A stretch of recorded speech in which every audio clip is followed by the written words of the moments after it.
Read all the stories about BYU sports no one else has heard. Go to KSLSports.com for exclusive columns by BYU insider Mitch Harper.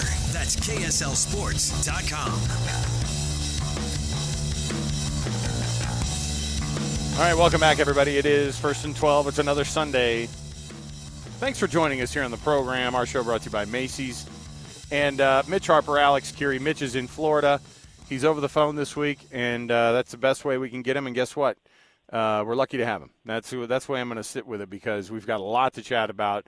And so, Mitch, the biggest shock of yesterday between BYU going undefeated at 8-0 and Utah losing their fourth game in a row, I was more shocked to see the Utes go down to Houston and lose to an absolutely terrible Willie Fritz team down there in Houston. I have no idea. I have no words now at this point what to think about this program.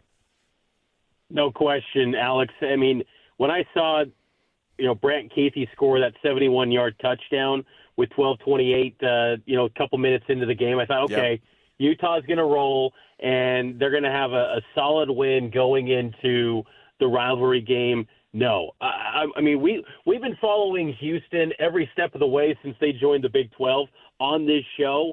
They have been a dumpster fire the moment they stepped in this league, and Utah lost to that team. Now, yeah, Willie Fritz is going to get them going eventually. But even he has admitted it's going to take some time for Houston to be a weekly tough out in this league, and Utah lost to this team. You're now suddenly talking about Utah as one of the worst teams in the league. Yeah, and it was an awful performance to the point that you saw Isaac Wilson, I keep making that mistake, but Isaac Wilson getting benched at one point, the true freshman. They're putting a lot on his shoulders, and I frankly think that the Mike Bajakian move this week still isn't enough to obviously get this thing going. I don't think it helps that they had to go all the way down to Houston to try to get their season back, but now it looks very, very dicey. And here's what Kyle Whittingham, after the game, said in the press conference. And it's a rough listen because I think everybody, including Kyle Whittingham, doesn't really have all the answers, and that's why they're in the spot that they're in. We seem to keep finding the same blueprint to lose. First of all, we're not scoring enough points.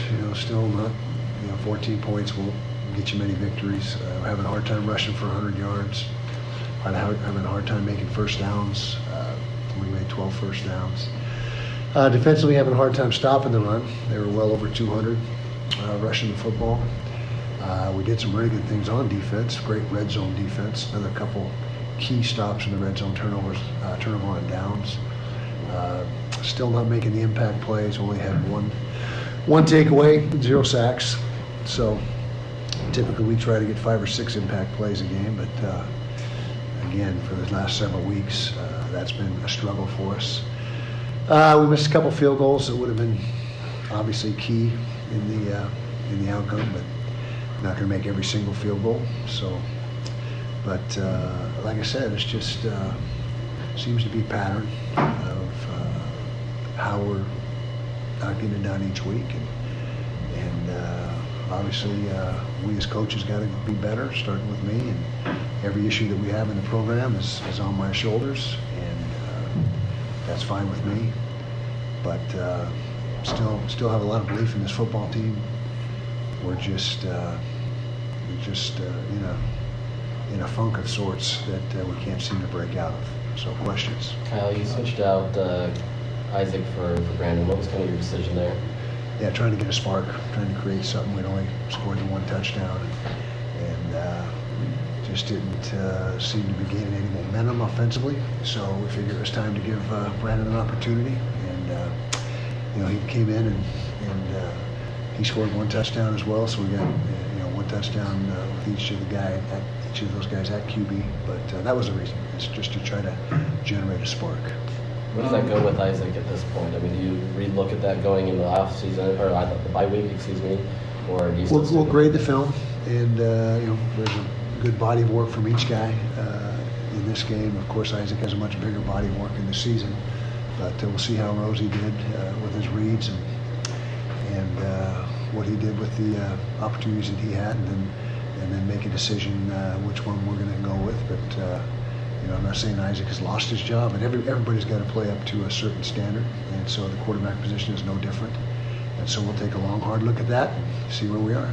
Mike Bajakian's first game as offensive coordinator. What do you think of the game he called? He did some good things. He was put in a tough spot, and I think he's going to create a miracle in 5 days on the job. I mean, that's not going to happen. But I thought we added some things to the offense that were helpful. The touchdown to Keithy, second play of the game was an addition, and so I think that there was some good added elements to the offense. We still, came away with about 300 yards and only 12 first downs, like I said. So the end result, still not where we need it to be. But again, don't expect him to be a miracle worker in 5 days. Just not realistic. The offensive line struggled tonight. Is that, and it's been an issue the last couple of games. Has that just been, defenses being very aggressive? A little of that, a little of us blowing assignments at times, and not playing as well as we need to. So I don't think it's any one particular thing. Everybody's got to be better, and again, coaches especially. Me is where it starts. Kyle, question. Have you noticed anything, I guess, different in terms of the way the coaches are coaching the players this season than years past? And what do you do to correct that at this point of the season? Haven't noticed anything of that nature. We have a process and a way that we handle our business and how we practice and our work week and what our expectations and demands are, and that has not been changed or compromised, I guess maybe is the better word.